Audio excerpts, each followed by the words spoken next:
Hi, thanks so much for joining me. This is one of your senior customer success coaches at Bright MLS, Ken Stone. I want to talk to you today about updating some of our saved searches.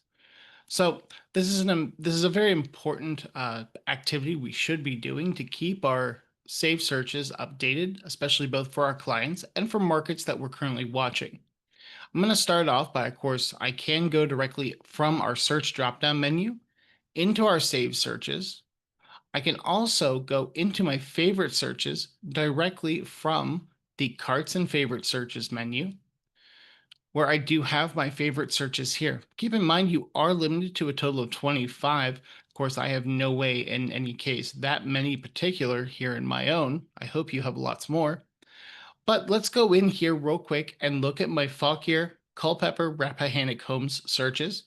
I can click straight on my manage here, and it's going to bring me into my saved searches. Now I can of course see the current criteria here, a residential property for Culpeper, Fauquier, and Rappahannock counties as coming soon and active. Was last ran of April of last year, so I definitely do need to update this search. I can simply go into my criteria and start adding in criteria. Maybe I just want to know about detached homes because there's 392 current matches. I can also simply do a market update on this particular search to do this. But if I know that I'm not getting the search results that I'm hoping for, I can go in here and amend these searches directly this manner. Maybe it also, I want to include my semi-detached homes. Now, of course, you can do a simple hot sheet or market watch if this is going to be your overall market to produce the same items here in the saved searches. But in this case, we do see that I have the saved button down here on the lowest portion of the screen, seeing I do have 365 matches. I'm going to save this search, keeping the name the same. Clicking in search, we're seeing the new criteria. So our active and twin semi-detached was our add change to this particular search. Hitting search, and we do get the banner that says we've updated the save search. I do also have the ability to come in here and update for Jason Fisher's Fauquier and Culpeper County with land. So we can see his criteria is a detached home with 2 to 4 baths, so 3+ bedrooms, 950,000 or more, coming soon active, not within the zip code of 22187, Culpeper and Fauquier County residential.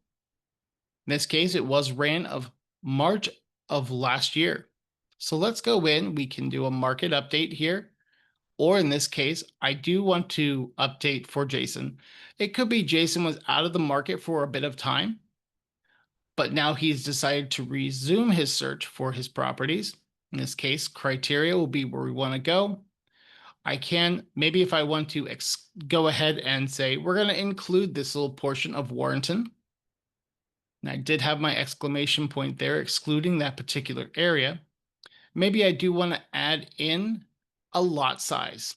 In this case, maybe he wants something in the way of 5+ acres of land.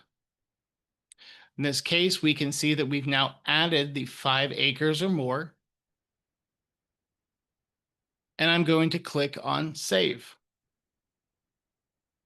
We'll update Jason's here, click save.